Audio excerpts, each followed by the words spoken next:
ಶ್ರೀ ಸಾಯಿ ಸಚ್ಚರಿತೆ 32ನೇ ಅಧ್ಯಾಯ. ಗುರು ಮತ್ತು ದೇವರ ಅನ್ವೇಷಣೆ. ಗೋಖಲೆಬಾಯಿಯ ಉಪವಾಸ.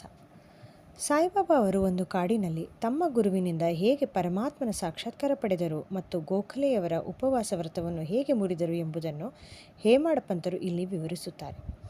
ಇಲ್ಲಿ ಹೇಮಾಡಪಂತರು ಈ ಸಂಸಾರವನ್ನು ಬೇರು ಮೇಲಕ್ಕೂ ಕೊಂಬೆಗಳು ಕೆಳಕ್ಕೂ ಇರುವ ಅಶ್ವತ್ಥ ಮರದ ಉಪಮೆಯಿಂದ ವಿವರಿಸಿರುತ್ತಾರೆ. ಈ ಅಶ್ವತ್ಥ ಮರದ ಆದಿ ಅಂತ್ಯಗಳು ಗೊತ್ತಿರುವುದಿಲ್ಲ. ನಮ್ಮ ವಿರಕ್ತಿ ಎಂಬ ಬಲವಾದ ಖಡ್ಗದಿಂದ ಈ ವೃಕ್ಷದ ಬೇರುಗಳನ್ನು ಕಡಿದರೆ ಪುನಃ ಮರಳಿ ಬರಲಾಗದಂತಹ ಮಾರ್ಗವು ನಮಗೆ ಲಭಿಸುತ್ತದೆ. ಈ ಪಥದಲ್ಲಿ ಸಾಗಬೇಕಾದರೆ ಮಾರ್ಗದರ್ಶನ ಅಗತ್ಯ. ನಾವು ಎಷ್ಟೇ ವಿದ್ಯಾವಂತರಾಗಿರಲಿ, ಪಾಂಡಿತ್ಯವನ್ನು ಪಡೆದಿರಲಿ, ಮಾರ್ಗದರ್ಶನ ಬೆಂಬಲವಿಲ್ಲದೆ ನಾವು ನಮ್ಮ ನಿಶ್ಚಿತ ಗುರಿಯನ್ನು ಕ್ಷೇಮದಿಂದ ಮುಟ್ಟಲಾರೆವು.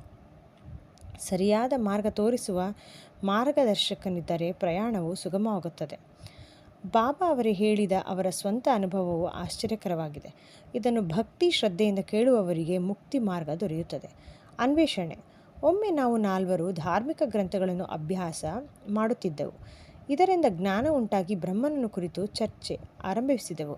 ಒಬ್ಬನು ನಮ್ಮ ಸ್ವಂತ ಪ್ರಯತ್ನದಿಂದಲೇ ಆತ್ಮಜ್ಞಾನವನ್ನು ಪಡೆಯಬೇಕು, ಇತರರಿಗೆ ಅಧೀನರಾಗಬಾರದು ಎಂದನು. ಎರಡನೆಯವನು, ಯಾರು ತಮ್ಮ ಇಂದ್ರಿಯಗಳನ್ನು ಹತೋಟಿಯಲ್ಲಿಟ್ಟುಕೊಂಡು ಶಕ್ತಿಯುಳ್ಳವರಾಗಿರುತ್ತಾರೆಯೋ ಅವರು ಆಶೀರ್ವದಿಸಲ್ಪಡುತ್ತಾರೆ, ಇತರರ ಸಹಾಯ ಬೇಕಿಲ್ಲ ಎಂದನು. ಮೂರನೆಯವನು, ಈ ಪ್ರಪಂಚವು ಯಾವಾಗಲೂ ಬದಲಾವಣೆಯಾಗುತ್ತಲಿದೆ, ನಿರಾಕಾರನು ನಿತ್ಯನು ಸತ್ಯ, ಮಿಥ್ಯೆಗಳ ವಿವೇಚನೆ ನಮಗೆ ಇರಬೇಕು ಎಂದನು. ನಾಲ್ಕನೆಯವನಾದ ನಾನು, ಬಾಬಾ, ಪುಸ್ತಕ ಜ್ಞಾನ ನಿಷ್ಪ್ರಯೋಜಕ ಎಂದು ಹೇಳಿ ಮುಂದುವರೆದು ನಮ್ಮ ಕರ್ತವ್ಯಗಳನ್ನು ನಾವು ಮಾಡೋಣ. ನಮ್ಮ ದೇಹ, ಮನಸ್ಸು ಮತ್ತು ಪಂಚ ಪ್ರಾಣಗಳನ್ನು ಗುರುವಿನ ಪಾದಗಳಲ್ಲಿ ಅರ್ಪಿಸೋಣ. ಗುರುವೇ ಸರ್ವಾಂತರ್ಯಾಮಿ, ಗುರುವೇ ದೇವರು. ಈ ದೃಢ ನಂಬಿಕೆ ಉಂಟಾಗಬೇಕಾದರೆ ಗುರುವಿನಲ್ಲಿ ಅಪರಿಮಿತವಾದ ಭಕ್ತಿ ಮತ್ತು ಪ್ರೀತಿ ಅಗತ್ಯ ಎಂದನು. ಈ ರೀತಿ ಚರ್ಚಿಸುತ್ತಾ ನಾವು 4 ಜನ ದೇವರನ್ನು ಹುಡುಕುತ್ತಾ ಒಂದು ಕಾಡಿನಲ್ಲಿ ಹೊರಟೆವು. ಉಳಿದ 3 ತಮ್ಮ ಸ್ವಂತ ಪ್ರಯತ್ನ ಮಾಡಲು ಯತ್ನಿಸಿದರು. ಆಗ ಕಾಡು ನಿವಾಸಿ ವನಜಾರಿ ಒಬ್ಬನು ನಮ್ಮನ್ನು ದಾರಿಯಲ್ಲಿ ಸಂಧಿಸಿ, ಈ ಉರಿ ಬಿಸಿಲಿನಲ್ಲಿಯೇ ಎಲ್ಲಿಗೆ ಹೋಗುತ್ತಿದ್ದೀರಿ ಎಂದು ಪ್ರಶ್ನಿಸಿದನು. ಕಾಡಿನಲ್ಲಿ ಹುಡುಕುವುದಕ್ಕೆ ಎಂದು ಉತ್ತರ ಕೊಟ್ಟೆವು. ಅವನು ಏನು ಹುಡುಕಾಡಲು ಎಂದು ವಿಚಾರಿಸಿದನು. ನಾವು ಅವನಿಗೆ ಮತ್ತೆ ಹಾರಿಕೆಯ ಉತ್ತರ ಕೊಟ್ಟೆವು. ಗೊತ್ತು ಗುರಿ ಇಲ್ಲದೆ ನಾವು ಅಲೆಯುತ್ತಿರುವೆವೆಂದು ಕನಿಕರದಿಂದ ಅವನು, ಕಾಡಿನಲ್ಲಿ ಪರಿಚಯವಿಲ್ಲದೆ ಏಕಾಂಗಿಯಾಗಿ ಅಲೆಯುವುದು ಸುಲಭವಲ್ಲ. ನೀವು ಇಲ್ಲಿ ಸಂಚರಿಸಬೇಕಾದರೆ ಈ ದಾರಿಯಲ್ಲಿ ನುರಿತ ಮಾರ್ಗದರ್ಶಕನನ್ನು ಜೊತೆಯಲ್ಲಿ ಕರೆದುಕೊಂಡು ಹೋಗಬೇಕು. ವಿನಾಕಾರಣ ಈ ಉರಿ ಬಿಸಿಲಿನಲ್ಲಿ ಅಲೆದು ಯಾಕೆ ಬಳಲಿರುವಿರಿ? ನೀವು ಹುಡುಕಲು ಹೊರಟಿರುವ ಉದ್ದೇಶ ನನಗೆ ಹೇಳುವುದು ಬೇಡ. ಸ್ವಲ್ಪ ಹೊತ್ತು ಕುಳಿತುಕೊಳ್ಳಿ, ಆಹಾರ ತೆಗೆದುಕೊಂಡು ಕೆಲವು ಕಾಲ ವಿಶ್ರಮಿಸಿ, ಅನಂತರ ಹೊರಡಿ. ಯಾವಾಗಲೂ ತಾಳ್ಮೆಯಿಂದಿರಿ ಎಂದನು. ಅವನ ಮೃದು ನುಡಿಗಳನ್ನು ಲೆಕ್ಕಿಸದೆ ಮುಂದೆ ನಡೆದವು. ನಾವು ಸ್ವಯಂ ಪರಿಪೂರ್ಣರು, ನಮಗೆಲ್ಲ ಗೊತ್ತಿದೆ, ಬೇರೊಬ್ಬರ ಅಗತ್ಯ ಇಲ್ಲ ಎಂಬ ಅಹಂಭಾವದಿಂದ ಅಲೆಯತೊಡಗಿದೆವು. ಹೀಗೆ ಅಲೆಯುತ್ತಾ ದಟ್ಟವಾದ ಅರಣ್ಯದ ಮಧ್ಯದಲ್ಲಿ ಹಾದಿ ತಪ್ಪಿದೆವು. ಅದೃಷ್ಟವಶಾತ್ ನಾವು ಹೊರಟ ಸ್ಥಳಕ್ಕೆ ಬಂದು ಸೇರಿದೆವು. ಆ ವನಜಾರಿ ನಮ್ಮನ್ನು ಪುನಃ ಸಂಧಿಸಿ, ನಿಮ್ಮ ಬುದ್ಧಿಯನ್ನೇ ನಂಬಿಕೊಂಡು ದಾರಿ ತಪ್ಪಿದಿರಿ. ವಿಷಯ ಸಣ್ಣದಿರಲಿ ದೊಡ್ಡದಿರಲಿ, ನಮಗೆ ಸರಿಯಾದ ಮಾರ್ಗ ದೊರೆಯಲು ಮಾರ್ಗದರ್ಶನ ಅಗತ್ಯ. ಹಸಿದ ಹೊಟ್ಟೆಯಲ್ಲಿ ಯಾವುದೇ ವಸ್ತುವಿನ ಅನ್ವೇಷಣೆಯನ್ನು ಮಾಡಬಾರದು. ದೇವರು ಇಚ್ಛಿಸದಿದ್ದಲ್ಲಿ ನಮ್ಮನ್ನು ಯಾರೂ ಸಂಧಿಸುವುದಿಲ್ಲ. ಆಹಾರವನ್ನು ಕೊಡಲು ಬಂದರೆ ತಿರಸ್ಕರಿಸಕೂಡದು.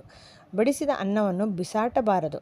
ಕೆಲಸಕ್ಕೆ ಹೊರಡುವಾಗ ಆಹಾರವನ್ನು ಕೊಡಲು ಬಂದರೆ ಅದು ಒಳ್ಳೆಯ ಶಕುನ, ಕೆಲಸ ಜಯವಾಗುವುದು ಎಂದು ಹೇಳಿ ಪುನಃ ಆಹಾರವನ್ನು ಕೊಟ್ಟು ಸ್ವಲ್ಪ ವಿಶ್ರಮಿಸಲು ಹೇಳಿದನು. ಅವನ ಆಹಾರವನ್ನು ಸ್ವೀಕರಿಸದೆ ಆ 3 ಹೊರಡಲು ಸಿದ್ಧರಾದರು. ನನಗೆ ಅಲೆದು ಹಸಿವು ಬಾಯಾರಿಕೆ ಆಗಿತ್ತು. ಆ ಕಾಡು ಮನುಷ್ಯನ ಪ್ರೀತಿ ವಿಶ್ವಾಸಗಳು ನನ್ನ ಹೃದಯವನ್ನು ಕಲಕಿದವು.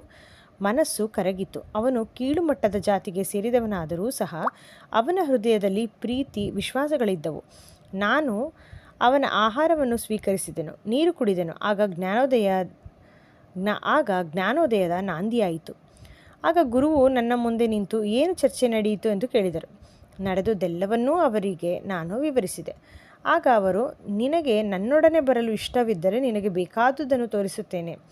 ನಾನು ಹೇಳುವುದನ್ನು ಯಾರು ಅಚಲ ವಿಶ್ವಾಸದಿಂದ ನಂಬುತ್ತಾರೆಯೋ ಅವರು ವಿಜಯಶಾಲಿಗಳಾಗುತ್ತಾರೆ ಎಂದು ಹೇಳಿದರು. ನಾನು ಅದಕ್ಕೆ ಒಪ್ಪಿಕೊಂಡೆನು. ಅವರು ನನ್ನನ್ನು ಒಂದು ಬಾವಿಯ ಹತ್ತಿರ ಕರೆದುಕೊಂಡು ಹೋಗಿ ನನ್ನ ಕಾಲುಗಳಿಗೆ ಹಗ್ಗ ಕಟ್ಟಿ ಹತ್ತಿರ ಇದ್ದ ಮರದಿಂದ ತಲೆ ಕೆಳಗೆ ಮಾಡಿ ತೂಗು ಹಾಕಿದರು. ನಾನು ನೀರಿನಿಂದ ಸ್ವಲ್ಪ ಮೇಲಕ್ಕಿದ್ದೆ. ಕೈಗೆ ನೀರು ಸಿಗುವಂತಿರಲಿಲ್ಲ. ಈ ರೀತಿ ನನ್ನನ್ನು ತೂಗು ಹಾಕಿ ಎಲ್ಲಿಯೋ ಹೊರಟು ಹೋದರು. ಮುಂದೆ 4-5 ಗಂಟೆಗಳ ನಂತರ ಬಂದು ಮೇಲಕ್ಕೆತ್ತಿ ಹಗ್ಗವನ್ನು ಬಿಚ್ಚಿ ಚೆನ್ನಾಗಿ ಇದೆಯಾ ಎಂದು ಕೇಳಿದರು. ಅಮಿತಾನಂದದಲ್ಲಿದ್ದೆ. ಅದನ್ನು ನನ್ನಂಥ ಪಾಮರನು ಹೇಗೆ ವಿವರಿಸಲು ಸಾಧ್ಯ ಎಂದು ಕೇಳಿದನು. ಇದನ್ನು ಕೇಳಿದ ಗುರುವು ಸಂತೋಷದಿಂದ ನನ್ನನ್ನು ಸಮೀಪಕ್ಕೆ ಬರಮಾಡಿಕೊಂಡು ತಲೆ ಸವರಿ ಅಪ್ಪಿಕೊಂಡರು. ಹಕ್ಕಿ ತನ್ನ ಮರಿಯನ್ನು ನೋಡುವಂತೆ ನನ್ನನ್ನು ನೋಡಿದರು. ತಮ್ಮ ಗುರುಕುಲಕ್ಕೆ ಸೇರಿಸಿಕೊಂಡರು. ಗುರುಕುಲ ಎಷ್ಟು ರಮ್ಯವಾಗಿತ್ತು!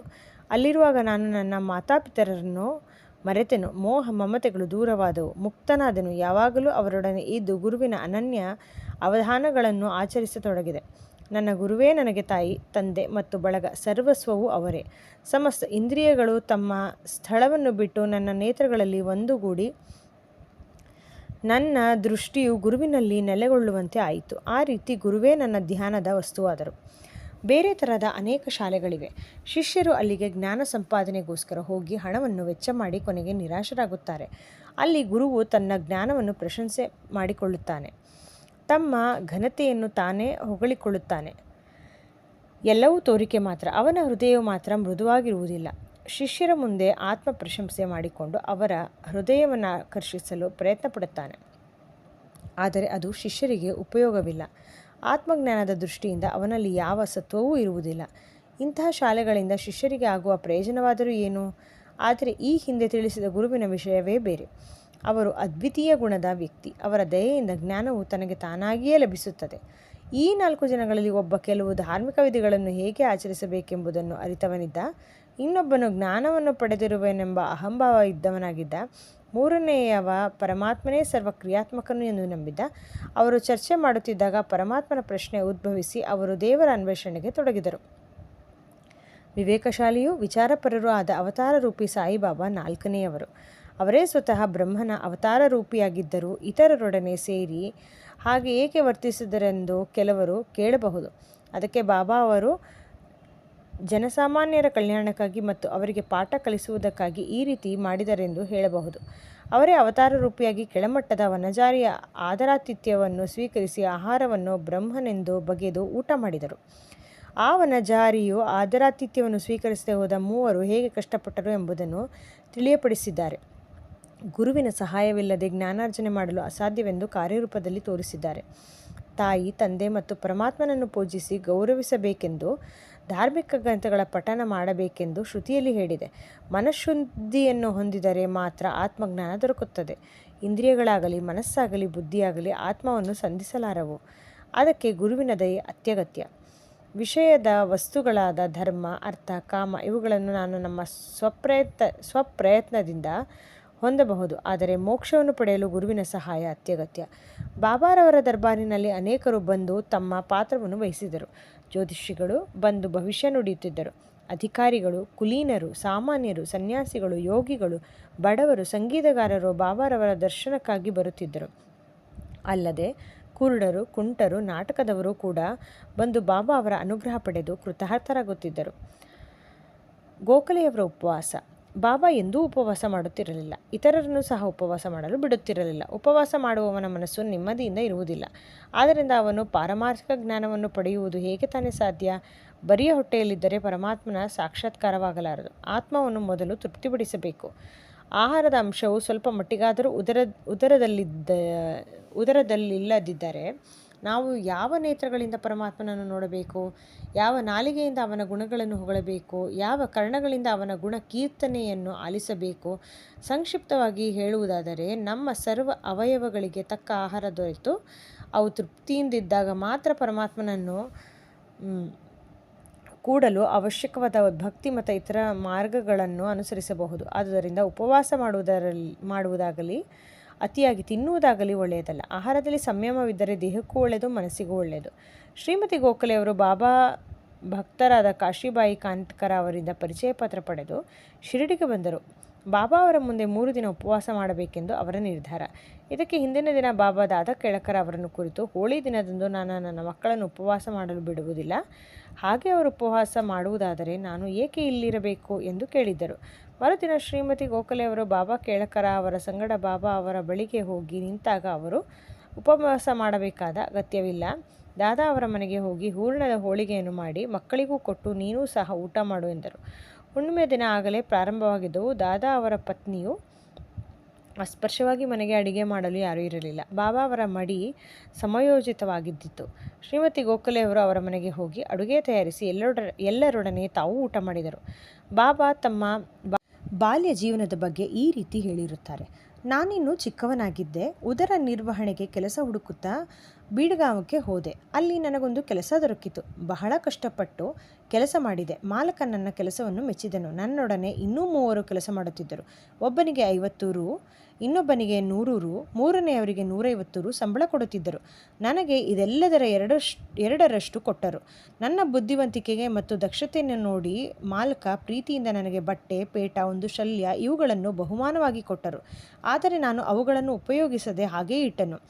ಮಾನವರು ಕೊಡುವುದು ಬಹುಕಾಲ ಉಳಿಯಲಾರದು, ಆದರೆ ನನ್ನ ಸರಕಾರ ದೇವರು ಕೊಡುವುದು ಮಾತ್ರ ಕೊನೆಯ ತನಕ ಉಳಿಯುತ್ತದೆ ಮತ್ತು ಪರಿಪೂರ್ಣವಾದುದಾಗಿರುತ್ತದೆ. ಮಾನವನು ಕೊಡುವ ಯಾವ ಬಹುಮಾನವೂ ದೇವರು ದಯಪಾಲಿಸುವ ಬಹುಮಾನಕ್ಕೆ ಸರಿಯಾಗಲಾರದು. ನನ್ನ ದೇವರು ತೆಗೆದುಕೋ ಎಂದು ಎಷ್ಟು ಹೇಳಿದರೂ ನನ್ನ ಹೇಳಿಕೆಯನ್ನು ಯಾರೂ ಗಮನಿಸುವುದಿಲ್ಲ. ನನ್ನ ಭಂಡಾರ ಧಾರ್ಮಿಕ ಸಂಪತ್ತು, ಅದು ಯಾವಾಗಲೂ ತುಂಬಿರುತ್ತದೆ. ಅದನ್ನು ಅಗೆದು ಗಾಡಿಯಲ್ಲಿ ತುಂಬಿಕೊಂಡು ಹೋಗಿ ಎಂದು ಹೇಳುತ್ತೇನೆ. ಪುಣ್ಯವಂತ ಮಾತೆಯ ಪುತ್ರನು ಮಾತ್ರ ಈ ಐಶ್ವರ್ಯವನ್ನು ಪಡೆಯಲು ಸಾಧ್ಯ. ನನ್ನ ಫಕೀರನ ನುಡಿಗಳೇ ಭಗವಂತನ ಲೀಲೆಗಳು. ನನ್ನ ದೇವರು ವಿಶಿಷ್ಟನಾದವನು. ನನ್ನ ವಿಚಾರವೇನು? ಮಣ್ಣಿನಿಂದ ಹುಟ್ಟಿದ ಈ ದೇಹ ಒಂದು ದಿನ ಮಣ್ಣಿನೊಡನೆ ಸೇರುತ್ತದೆ. ಉಸಿರು ವಾಯುವಿನೊಡನೆ ಐಕ್ಯವಾಗುತ್ತದೆ. ಈ ಸಮಯ ಪುನಃ ಬರಲಾರದು. ನಾನೆಲ್ಲಿಯೋ ಹೋಗುತ್ತೇನೆ, ಎಲ್ಲಿಯೋ ಕುಳಿತುಕೊಳ್ಳುತ್ತೇನೆ, ಆದರೆ ಮಾಯೆಯು ನನ್ನನ್ನು ಬಿಡುವುದಿಲ್ಲ. ನನ್ನ ಭಕ್ತರ ಬಗ್ಗೆ ನನಗೆ ಚಿಂತೆ ಇರುತ್ತದೆ. ನನ್ನ ವಚನಗಳನ್ನು ಸ್ಮರಿಸುವವರಿಗೆ ಅಮೋಘವಾದ ಆನಂದ ದೊರೆಯುತ್ತದೆ. ಶ್ರೀ ಸಾಯಿ ಪ್ರಣಾಮ.